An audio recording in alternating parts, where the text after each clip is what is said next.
What's up, you filthy casuals? Welcome to Casual Shenanigans Tech, a podcast where we answer your computer build, tech, hardware-related questions. I'm one of your hosts, Jeremiah, and tonight I am joined by Dave. What's up, Dave? Or guns, or cars. We call it Casual Shenanigans Hobbies. Yeah, I mean, as we trend farther and farther away from video games here, we should... Evil Viking 13, secret tips for getting those sweet, sweet subscribers on YouTube. What's the secret, Dave? A complete lack of morals actually really helps. No, it's those sweet, sweet settlements. Okay, cool. Okay, we start the show, like we always do, with the rigmarole. You can write into casualshenanigans@gmail.com to be a part of the show. Write in with your build-related questions, and we'll do our best to answer them. Give us as much detail as you want, but keep in mind that we have to read these things, and we get very tired. So, you know, let's say the fewest words you need to accurately communicate the question you want to ask us, we can work with it. But yeah, you write into casualshenanigans@gmail.com. We might send you back a PC part picker list. We might send you back some Amazon links. Many other things, depending on the nature of your question. And if you have any more questions, you can write back to us. But for now, let's get into the rig report. The rig report. Dun dun dun dun dun dun dun dun dun dun. Dave. On-site report right there. Going live. Have you done anything to your computer recently? Yes, I've solved a few just random problems actually. Okay. My 32 gigs of RAM had been showing up as 29.8 pretty frequently again. So I finally bumped the RAM voltage from... Alright, what's the default? It's 1.65, right? I mean, it changes. It's... Not everything is the same. Yeah, it's 1.65 for my board, basically. Okay. But because I have all the DIMM slots filled, and this board is incredibly finicky for all things RAM, USB, and anything important, I bumped the voltage to 1.66 instead, and I've had 32 gigs ever since, every time I boot, and 0 blue screens or crashes. Awesome. So, yeah, I was kind of worried that I should probably do some benchmarking and make sure it's actually going to be a good overclock or over voltage, I guess, is all it is. But no, it's been 100% stable. And that was the other part I was going to mention. If you have an Oculus Rift with the touch controllers, don't try to plug it all into a $20 Amazon USB hub on a motherboard that does not like USB things in the first place. You will get blue screens. I mean, basically, just don't cheap out on everything all at once. Cheap out on one or two things at a time. Yeah, efficiently. But just not everything. Yeah. Pick and choose. So yeah, I moved my other Oculus sensor to, I think that's my front panel USB now, and everything's been running smoothly. I had a couple of problems when I first set up the Oculus of like the first boot. If I had been running other stuff on the computer, it would crank really hard booting the first Oculus game and then blue screen. But since removing all of the sensors from the hub, it's been running great. Actually, I guess in the case of your motherboard, you should have cheaped out a little more and not gotten the enthusiast one. So I guess it's not really across the board there. Well, yeah, don't buy a motherboard that had that cutting edge USB 3 technology added to it in a way that was broken for the first generation of that series. Yeah. Basically, don't be on the cutting edge and then don't be in the cheap aisle and somewhere in between. Yeah, well, it's because the board was cutting edge, but I ended up with it because I was being cheap and bought an old part that was like 2 years old at the time. Gotcha. You win some, you lose some. Yeah, speaking of losing, I'm becoming really good friends with my AC repair guy. We're best pals now. I mean, I guess that qualifies as a rig update. I mean, it's an integral part of your rig. Like, well, it's the freaking computers why the office is so hot. I was editing a video last night, and it was 81 degrees in the office, according to the fan, the thermostat fan. I'm just, like, the computer's not running efficiently. I'm not running efficiently. Everyone's miserable. Yeah, I found 2 more leaks today. Hopefully that fixes it. I was writing the check for today's repair. I think he finally noticed for the first time the computer, because I was editing some video while he was working. He leans in and he's like, "It's one of those gaming computers?" He was like, "Nice." It's all, it's not really, I guess, that flashy. There's like one orange light inside, but It's fancier looking than a PS4, I guess. Anyway, that's my rig I mean, report. it looks like it means serious business with the whole ammo case thing. You can't be like, yeah, it's pretty understated and it's got handles, so it looks like an ammo can. Like, Yeah, it does work pretty well. for my rig, I guess again stretching the definitions of rig, the rig itself pretty stable, no complaints, no issues, going hard, all that stuff. Um, I did sell my ThinkPad. I had a ThinkPad T460S, and I sold that because I wasn't really using it after I kind of wrapped my business down and started working my big boy job. Um, I love how we forgot about that joke, and now you're you have saying not it. forgotten about it. It comes up all the time. All the time. Not for me. Not for me. That's not Occasionally for true, me. but all right. So I sold that, and then I just bought. It's not here yet, but I just bought a MacBook Pro. So I was still going back and forth a little bit. I was pretty set on getting a 2015 13-inch, 16 gigs of RAM, 256 gig SSD, which is what I ended up getting. I was actually sitting with Edgar yesterday, and we were in his office, and he showed me the Better Touch Controls thing, which is an app you can add on. I did not know people were customizing Macs to this degree. There's some craziness. So, Dave, do you know what always has been like one of the biggest advantages of a MacBook over most PC laptops? Smug sense of superiority. That. Also soldering everything on, because who wants to be able to upgrade anything? I mean, how do you make sure there's going to be no problems? Don't let them touch anything. But there is a legitimate thing, and that's the trackpad. So most Windows laptop trackpads are not that great. I don't know if you've ever noticed that, but most The of them, cheap ones are like actually a life-changing experience in a bad kind of way. Like they'll scar you for well, life. do you know why? There's actually a pretty simple reason. No, So actually. MacBook ones, like they've been using the glass ones for a long time, and that's just a really good feel. So like they nailed how good a touchpad should feel, the very satisfying click, it feels well made, like a lot of stuff that is really good, but you can spend $1,500 on a Windows laptop and get all the same things. So like that part's good, but that doesn't make the biggest difference. The biggest difference historically has been the Synaptics touchpad drivers in Windows. Most touchpads in Windows historically are emulating a mouse. It's not native operating system support. It's just trying to be a mouse, but it's a touchpad. So while you got all this Okay. gesture control and stuff on Macs, you don't have that on a PC. I mean, there's a laundry list of things Macs don't have, but like in this particular case, it's a very legitimate, like I never ever looked down on anyone who was like, yeah, but I used a trackpad on a Mac and now I just can't go back. Like, yeah, I understand. I'm not a big Yeah. trackpad guy, but if you are big into using a trackpad and you really like that part of the workflow, it's definitely better. No question about it. Now, Windows does have the Windows Precision trackpads now, which are licensed into a bunch of different computers. And those have the actual native operating system support. They do a bunch of gesture controls. They do all kinds of stuff like that.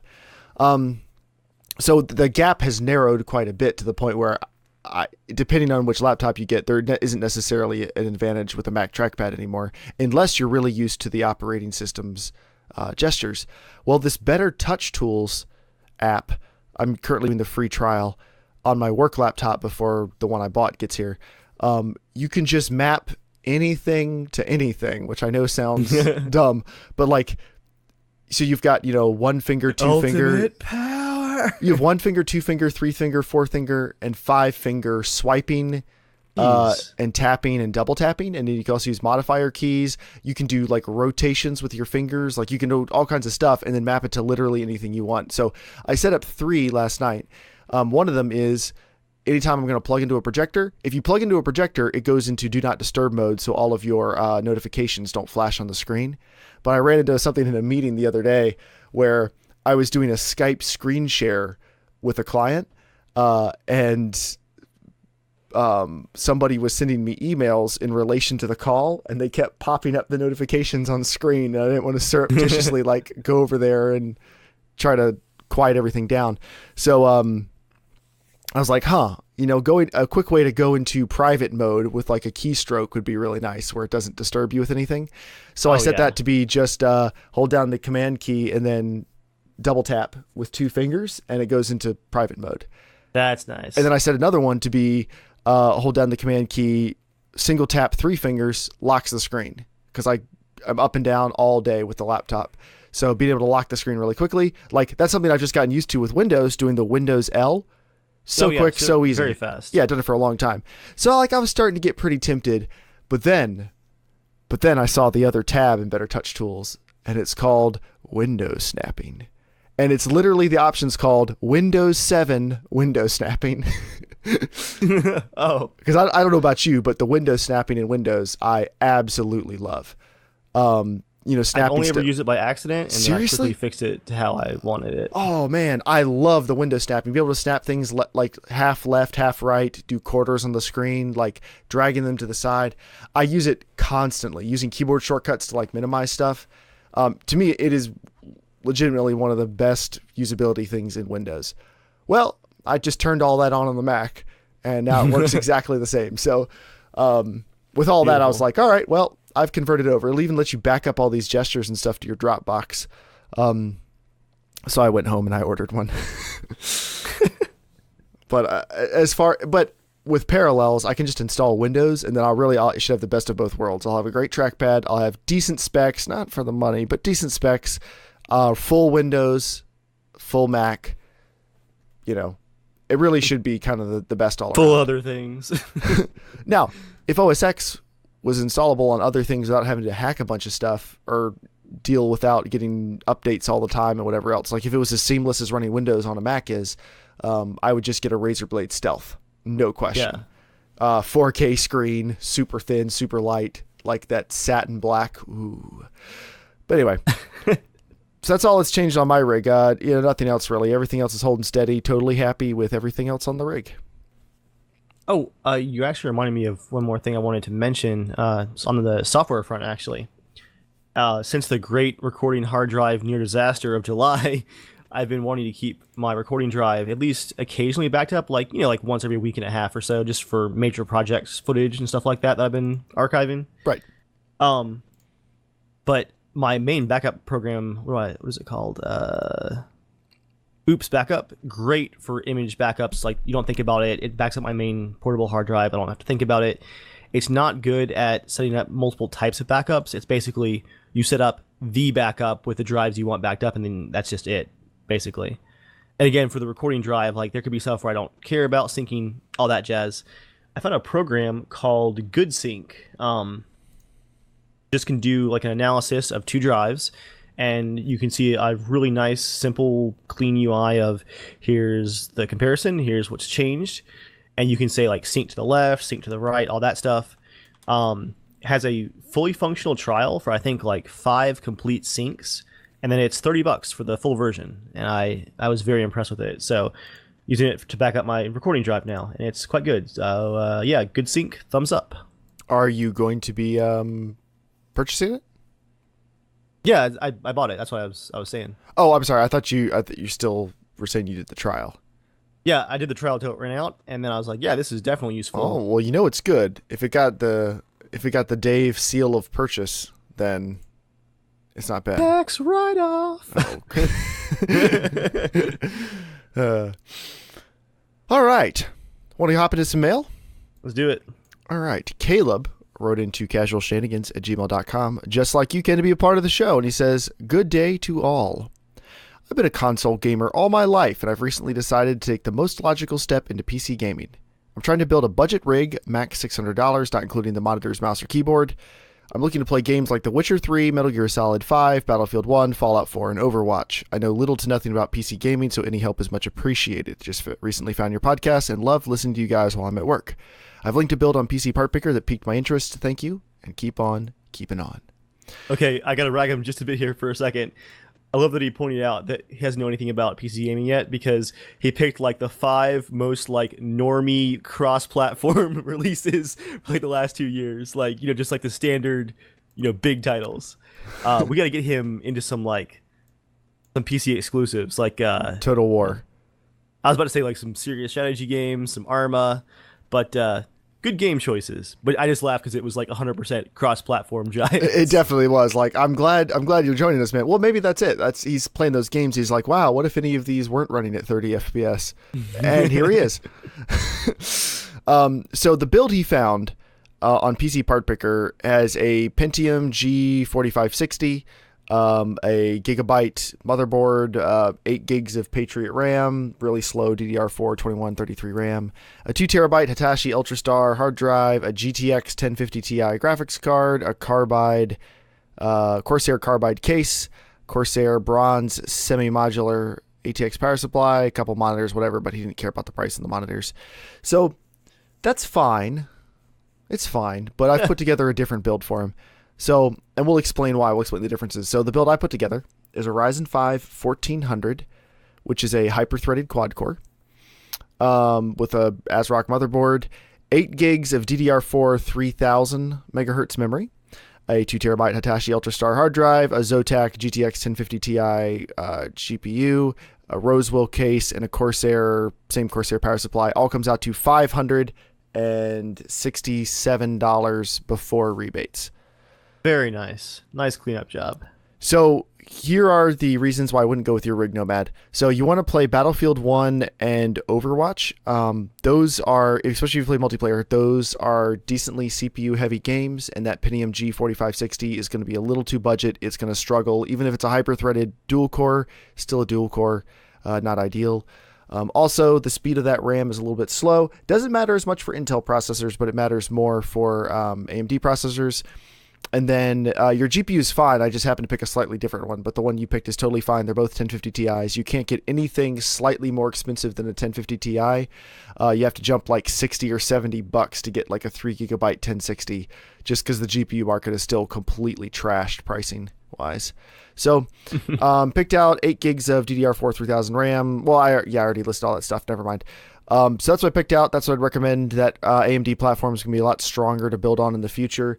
It should have no problem running all of those games at pretty decent settings. So I'm assuming you're at 1080p, but if you're at 1080p, you're not going to have any problems. Any thoughts, Dave? No, I was just saying definitely a good cleanup job. That's like the old rig wasn't bad, but it just had an overall like layer of improvement for every part that could just, kick it up a notch. Yeah. And there you go. And then for the GPU, last thing is if you live in an area where you can get used GPUs, get a decent used market, want to go on eBay, whatever. Since the pricing is kind of weird in the market right now, if you don't want a 1050 Ti, you could always go on eBay and try to get a used 970. It would probably be around the same $150 mark, and it would be a little bit better. But there's no reason you have to. Like the 1050 Ti is a great card, and it's a little more power efficient and stuff. So I'm sure you'd enjoy it. So the next question is from Shane. That's right, the Ultra Grunt. Wait, freaking Shane? Freaking Shane. Longtime friend of ours and the podcast. Shane writes into casualshenanigans@gmail.com to be on the show just like you can, and says, "What's up, guys? Yep, it's me, freaking Shane. I thought it would be cool to ask you guys a few questions about my next build for the podcast. As you guys know, I will be needing to build a new PC with my situation changing towards the end of the year around the fall." He's moving to America, just because I realized when he wrote that, it probably didn't sound that dire, but it sounds pretty dire when you say it like that. My situation is changing. So I figured you guys could point me in the right direction, as you guys know the inner workings of the dollar and where to buy from in the U.S. Oh, the inner workings of the dollar. He says, "I'm looking to build my next PC, and I was wondering what you guys could put together for the next tech podcast. You guys know generally the sort of games I play, at what settings, and the stuff I do with my PC, recording, editing, music recording, etc. I think at the time of writing this email, my budget will be roughly $1,000, give or take $100. I won't need a mouse or keyboard, as I will be bringing mine with me. I will be after 2 monitors, possibly one at 1440p depending on the budget, and I want something along the lines of maybe a 980 Ti for the GPU. I need my shadow play, of course. I will need at least 2 hard drives and an SSD. Everything else is pretty much free game. Also, is there a decent sized portable hard drive you could recommend for me to take some of my files across the pond? Something that's 2 terabyte plus would be what I'm looking for." And then he sent us what his current build is. So I'll answer the second question really quickly. So I would just get a Western Digital, either an Elements drive or a My Passport. Like Dave, You've got some of those, right? Yeah, they're fantastic. The 3 terabyte, I've seen it on sale for like $90. And the 2 terabytes you can usually get for like 65 to 70. So if you need a 4, I think you can get for like 110. So pretty reasonable. I've always been happy with all the ones I've ever had. So Dave, do you have the email open? I do. Would you mind running us through what Shane has in his current rig in England? Yeah, I was gonna say we were almost build buddies there. I built in March 2014, and he built in May. Although I imagine mine's gotten a lot more pickaxe work taken to it over the years. Um, he's got an i7 3770K, Noctua U12 cooler, very popular one there. 16 gigs of Corsair RAM at the standard 1600 megahertz. A GTX 780 3 gig edition. Oh, a 5 terabyte hard drive. Oh no, 5 terabytes total. I see. One 3 terabyte and one 2 terabyte. He's got a Samsung Evo SSD, 250 gigs, a Corsair 750D case, two Dell Ultrasharp IPS monitors, 1080p, the ones that everyone's been using for like 10 years, like in some form or another. The screens are fantastic. He's got a optical drive. That'll be going away probably. His keyboard is a Corsair Strafe RGB. I think that's one of his newest acquisitions.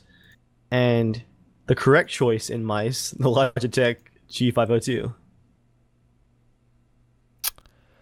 So, the first thing I noticed when looking at this list is this is still a really solid build. Yeah. Like, if you just replaced the GPU, you'd be set for a long time. It was built to last for sure. It is, and that actually kind of concerns me given the budget we're looking at here. Because I don't think we can actually do something that's significantly better than this for $1,000 to $1,200. I confirmed with them today, maybe up to $1,200 depending on what we're, picking out. So I put together a list that's $1,200, but Dave, listen to this and tell me if you think this is really any better. Because I honestly don't think it is, so then we got to talk some options. So, okay. It's a Ryzen 5 1400 hyper-threaded quad-core processor, ASRock motherboard, 16 gigs of RAM, a 240 gig SanDisk SSD, a Hitachi UltraStar 2 terabyte hard drive, a Zotac GTX 1060 6 gigabyte GPU, a Corsair 200R case, a Corsair 80 plus gold semi-modular power supply, a QNIX 1440p 60Hz monitor, and a BenQ 1080p 60Hz monitor. That all comes out to $1,189 before tax, or before rebates. Sorry. Yeah, he's leaving the old PC behind and building all new. Is that correct? Right. That's the idea. Yeah, that's what I thought. Huh. Will Shane accept AMD into his life? I don't know about this. Well, I don't know about that. Here's the thing. So if we go through the list, the GPU, the 1060 is a better GPU than the 780 for sure. So that's an upgrade, probably by only like 25%, but that's an upgrade. The SSD, pretty much the same size. Less hard drive space, the same amount of RAM, a processor that's just about the same, assuming neither are overclocked, a case that's a little worse, a power supply that's perfectly nice, and then two kind of average screens. But a 1440p one, and one of the best budget brands out there. Yeah, but still, like, I don't feel like this build's really going to be any better for the money. Oh no, I don't think it will be. It'll just be, with him. That's true. I mean, what do you think? What do you think is the best move here?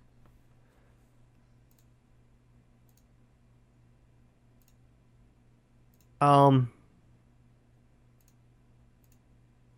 all the different options here. I think the absolute best move is to beg for money on Twitch, probably. Like get the ad campaign going. Becoming an American, you can have the eagle animation going, get people hyped up, get that donation train going. I think that's going to be the key. I mean, it probably has as good a shot as building a better rig on that budget. yeah, it's going to be like this. I think would be acceptable because it is basically performance-wise a replacement for what he has. It would just suck to drop that amount of money, and like you said, 25% boost on the GPU probably. That's about it. Yeah, and that's the thing. Like, I guess the idea is he's going to sell the existing one. I believe we talked about it before. sell the existing one, use some of that money to fund this one, because the existing one's not going to sell for $1,200 with all of the stuff, which kind of adds to the problem. Because really the current one, unless he needs a bigger SSD or something, or wants to swap a monitor out, the only thing the current one really needs to be an upgrade to be faster in the future that's going to be better than this would be a better GPU. And he could buy a way better GPU for the money it would cost to sell the old one and upgrade to a new one. Mm-hmm. So Shane, I don't know, like, is shipping this not really an option? I mean, even if shipping was $100, I think you'd still come out ahead overall. If for $100, they probably put it on like a raft or something. Well, especially if you could like take the GPU out, disconnect some stuff, like take your time packing it. I mean, you shipped Edgar his computer, right? I shipped him parts to his computer. It was the hard drives, I believe. His graphics card was one of his graphics cards. He was too scared to try SLI. He had SLI at the time. He's like, just send the one. I'll be okay. What else did I send? I think his CPU, no cooler, and maybe his motherboard and his RAM. So he bought like a cooler down there and a case and a few other things. But I mean, yeah,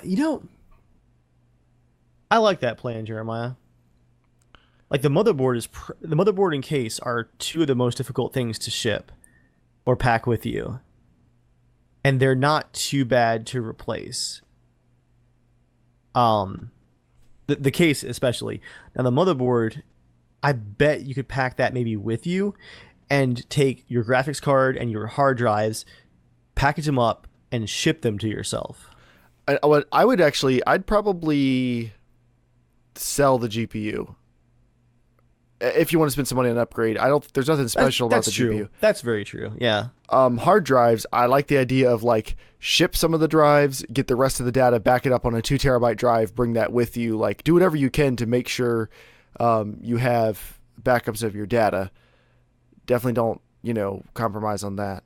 The SSD especially, like put that in your back pocket on the plane, like just take that with you. It's no moving parts, and it's going to be hard to injure it, Yeah.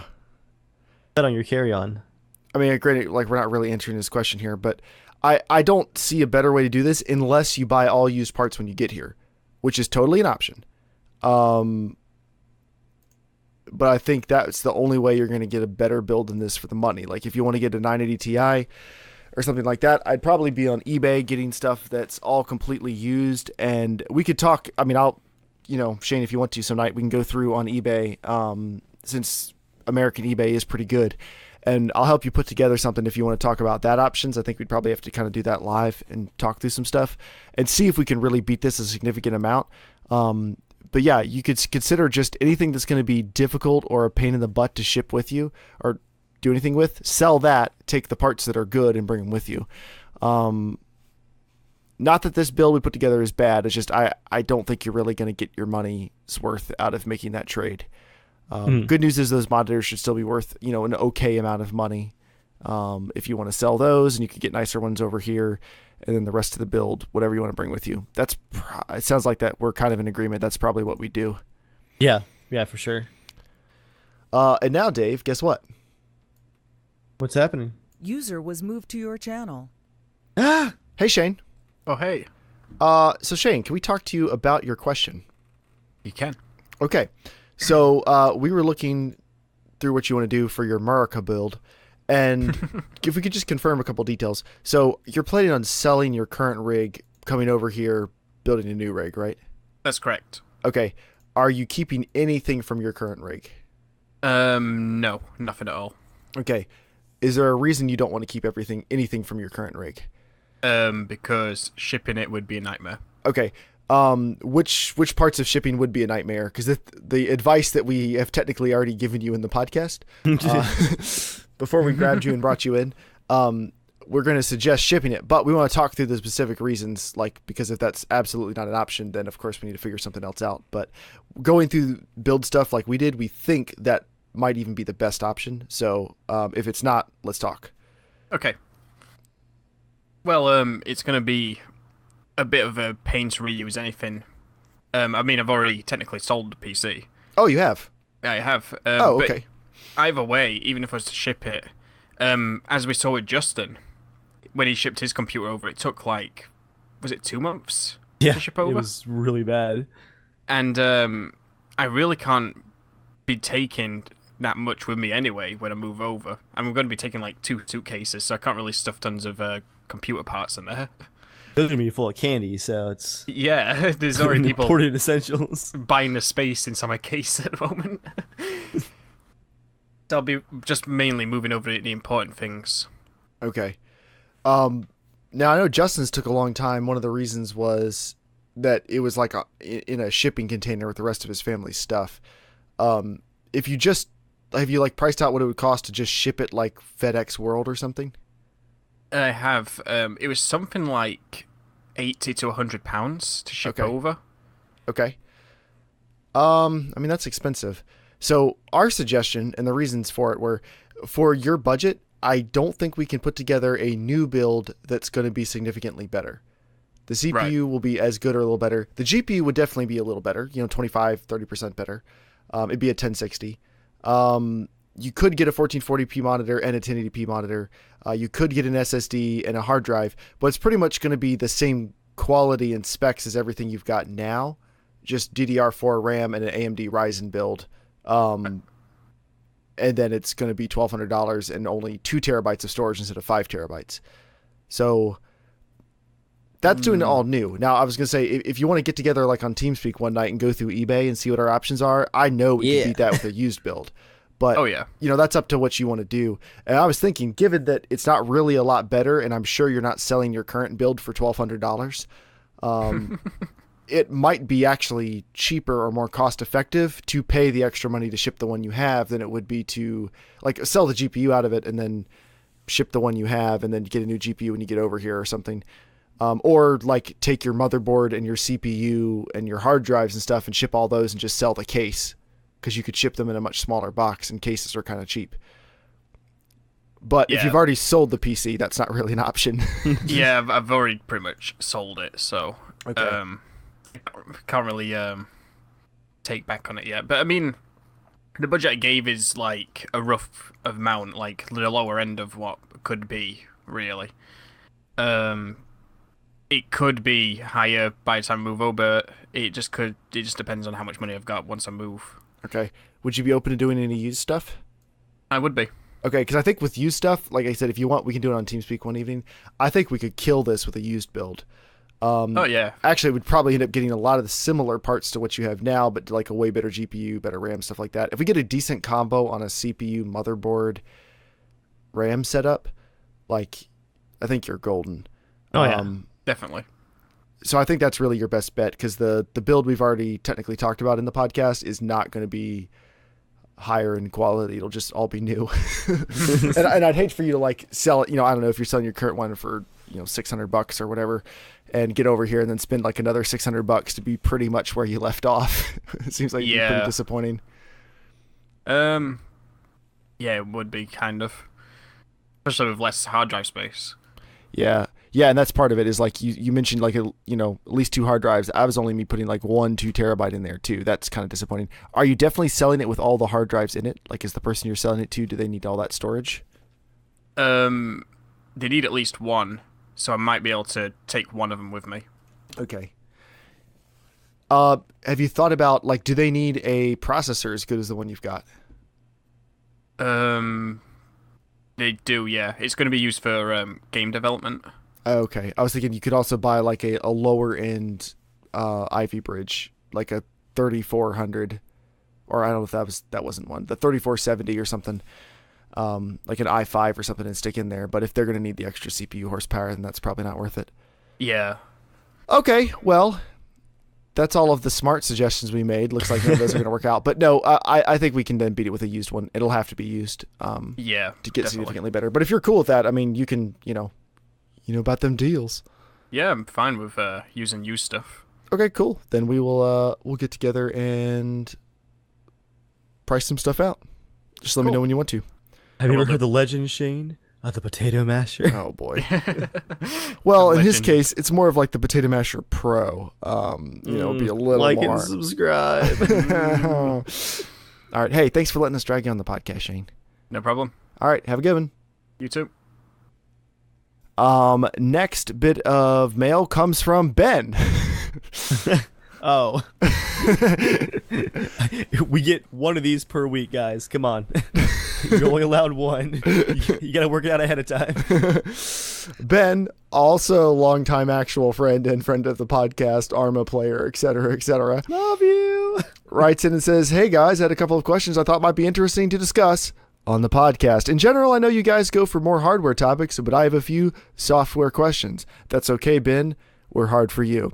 All right, number one, virus scanners. He said, I was curious on you guys' opinion on virus scanners, primarily ones you pay for. Well, with the stuff you download, Ben, you probably should be paying.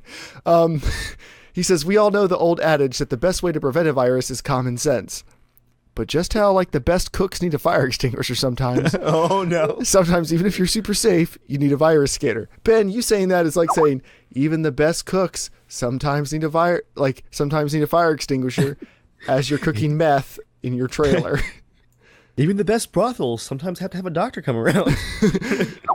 Even sometimes the best whores use a condom. So, he says, a few months ago, an app I've been using for nearly a decade had an update, which I figured would be no issue. But lo and behold, it was packed with some intense and new viruses that Windows Defender wasn't ready for, and it crippled my system, requiring a full reinstall of Windows. So what was this app, Ben? Yeah, there's no app listed here. I see you kind of forgot about that.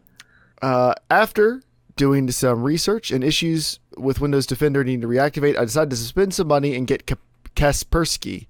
So now I'm left wondering, was it really worth it? I know in tests it does perform better, but really do they do anything different?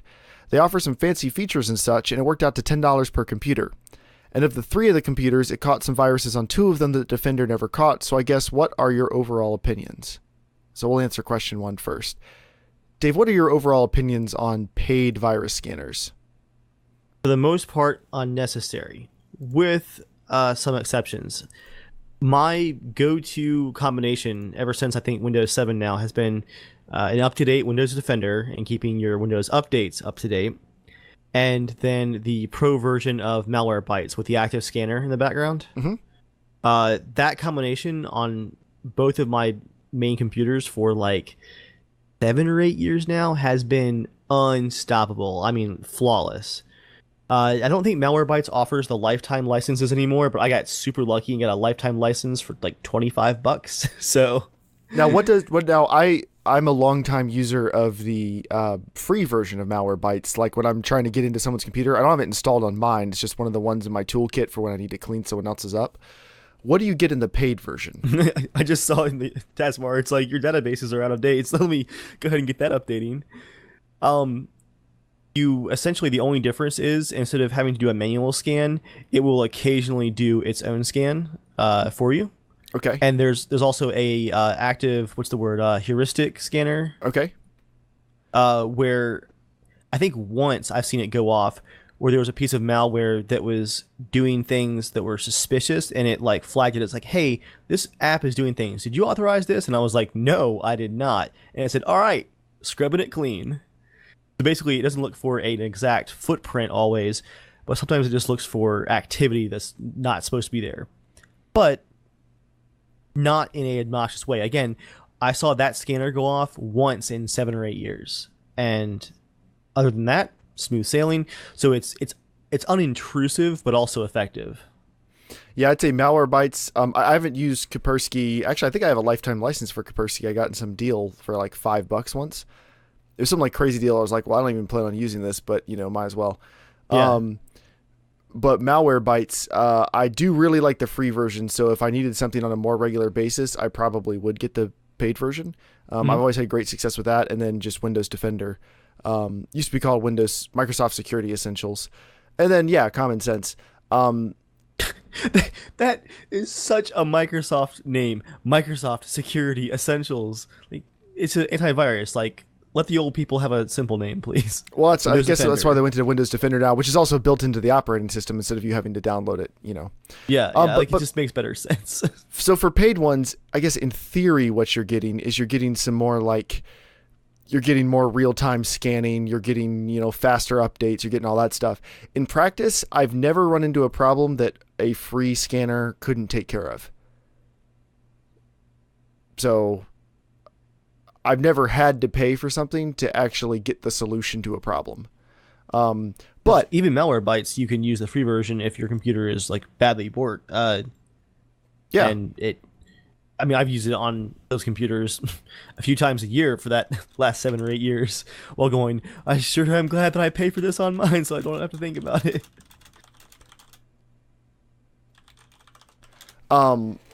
Yeah, so Ben, I guess it kind of comes down to you. Like you said, it's $10 per computer.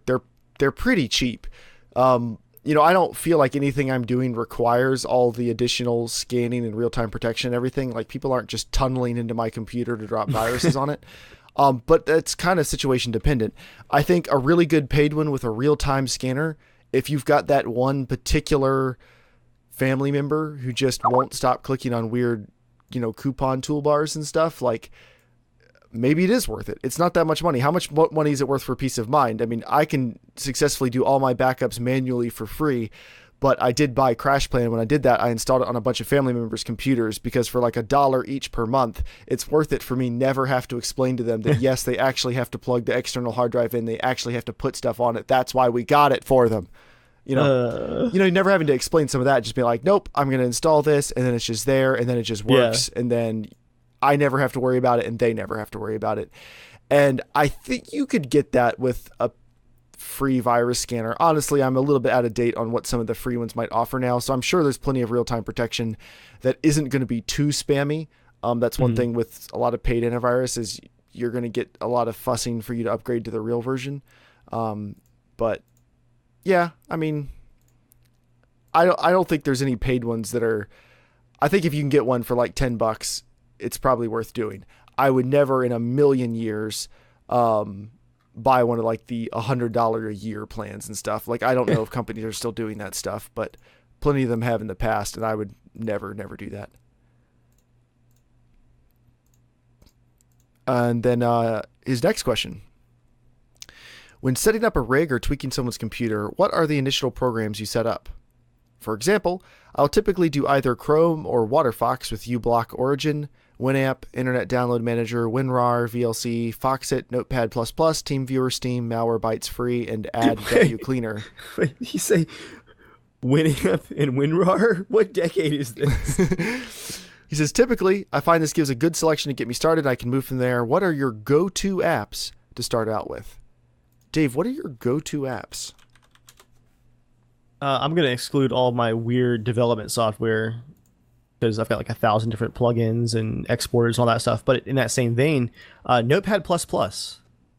I love it. Beyond that, RealTemp goes on every single computer. Chrome and Firefox, usually I do use both with uBlock Origin. My preferred media player is actually Windows Media Player. What is it? Classic? Classic, yeah. Wait, real quick, because that's my favorite too. But before I forget, I'm forgetting already. Oh no, it's slipping out of my mind. uBlock Origin. What's uBlock Origin? It's an ad blocker, but it's the current one that it hasn't sold out yet. So there was originally there was AdBlock, then it was sold, and there was AdBlock Plus, and then it was sold. And when I say sold, I mean that some advertising company bought it and then whitelisted their own ads. Basically, is what happens every single time. It was AdBlock, then AdBlock Plus, and then AdBlock Origin or AdBlock Plus Origin, I think, and that one lasted like a year. And then uBlock Origin, I think, is the current one. Let me see. Yep, uBlock Origin is the current ad blocker that has not sold out. So it's the current hotness. Yeah, it's been good for I think almost 3 years now. So it's sticking in there. Cool.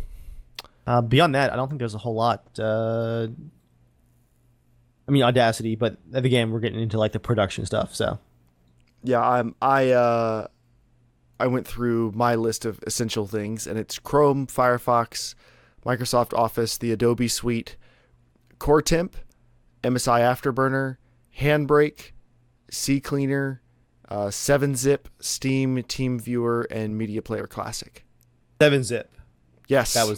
That's very important. Yep. Yep. I like more than WinZip. WinRAR. Also, Ben, I'm curious why you use Winamp. Like, as that hasn't been supported for like 4 years, has it? Longer than that, I thought. Really? Huh. Well, moving on. Next question comes from Ben. Different Ben. He says, Different Ben. I know the last several times I've written insanely long emails, but this one may break with the trend as I not only won't have 5 freaking paragraphs, but instead of PC questions, I have video. I've heard a lot about putting custom firmware on cameras, but I'm not sure what benefits there are with doing something like this, nor how to do it. Any thoughts or advice on this? So Dave, are you familiar with this? No, but I do have some advice. It comes along the lines, I think, of modding things you don't need to. Is if you don't know what the mod is for or how to do it, then you probably don't need to do it. So I know a little bit about them, and I've never done it for precisely the reason that Dave mentioned. And the reason is, if you need to count on this thing, that's probably not a good idea. Like, if this is an important piece of hardware, maybe just leave it working. 1 second. I'm just replying to somebody. So, but there's something called Magic Lantern for Canon cameras. I never put it on one of my cameras because I needed to shoot them for weddings, and I wasn't going to take the chance that it wouldn't work. But plenty of pros use these and they were fine, so it probably was fine. But Magic Lantern would give you additional on-screen features depending on the camera you have, like different histogram stuff, focus peaking to help you manually focus. You could also record video with some DSLRs that don't record video natively. It wasn't super awesome video, but you could technically do it. It was just capturing from live view. On some other, some different one of their cameras, it unlocks different photo modes. Not unlocks, but it just gives you custom stuff. And all that. So Magic Lantern's actually really popular. I'm going to bring up the website. I'm assuming he's talking about Magic Lantern. That's pretty much the go-to. It's specifically for Canon cameras. So let's see, features.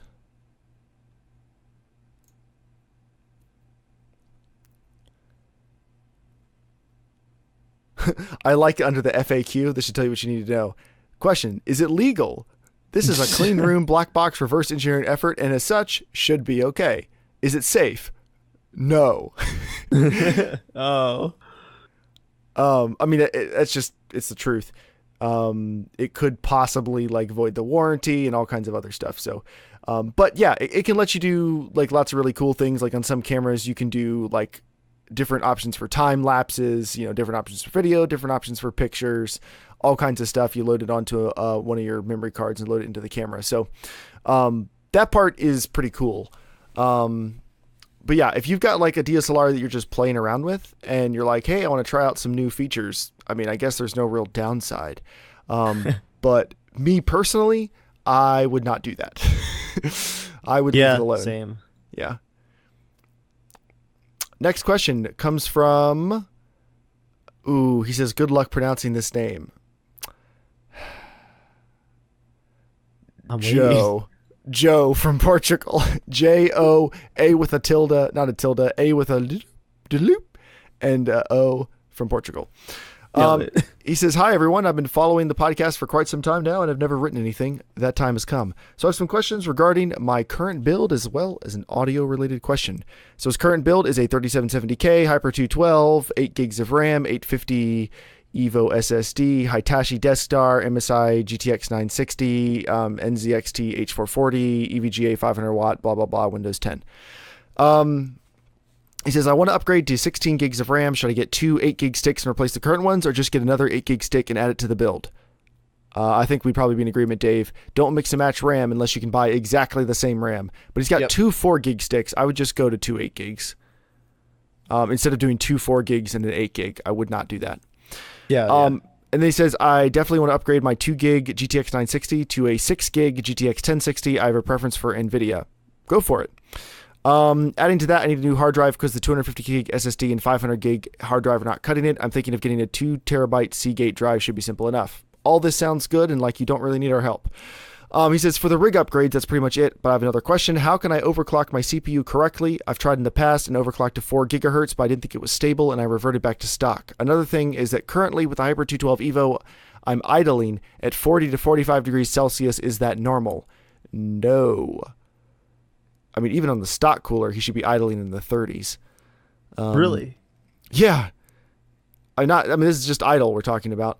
A 3770K. That's true. You should be able to overclock with a Hyper 212. That thing should be capable of 4.2 to 4.5 gigahertz, and it should top out somewhere in the 70s, and it should idle somewhere in the 30s. If it was significantly overclocked, I'd say 40 to 45 degrees Celsius on idle is maybe acceptable, but in your case, I would take off the cooler, clean the CPU, clean the cooler, look up a guide on how to apply thermal paste, make sure you've got fresh thermal paste, apply it, put it back on, just kind of reset that whole procedure. And go for it. That is true. That's kind of approaching the warm overclock territory on the idle there.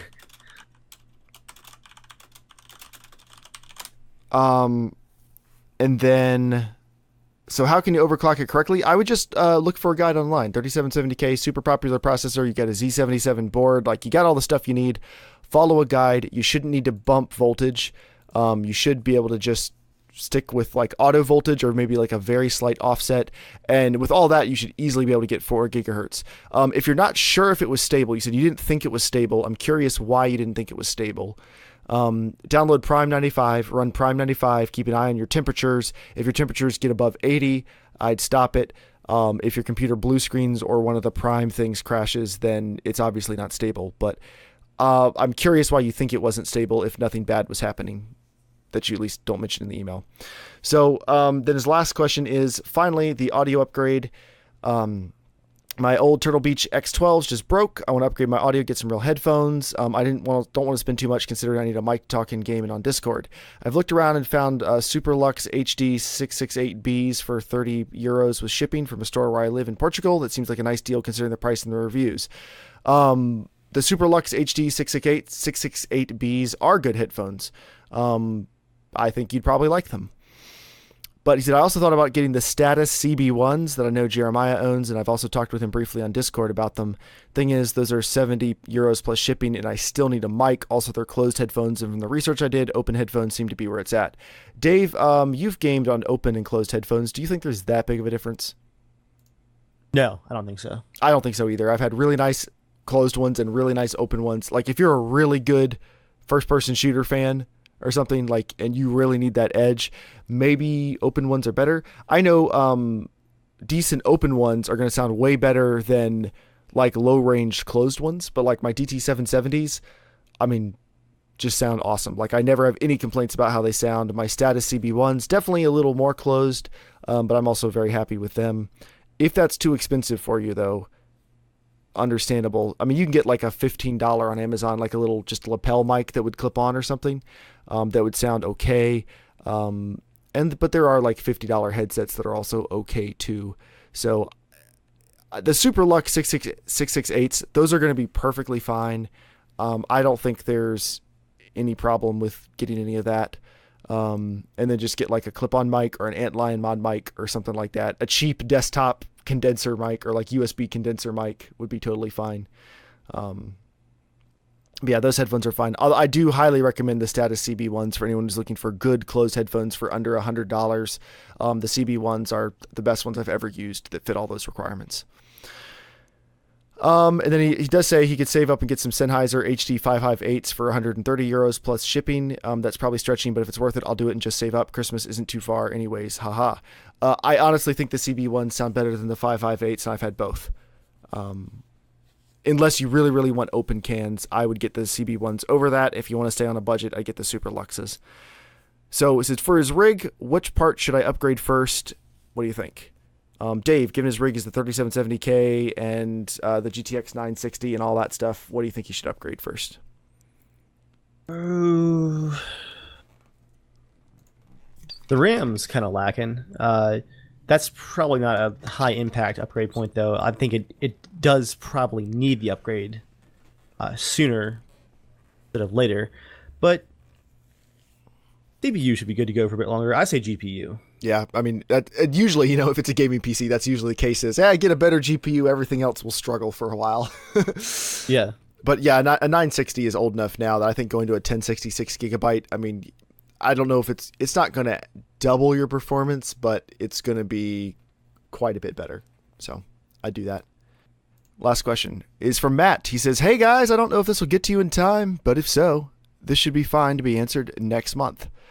Well, screw you. We answered it the next week.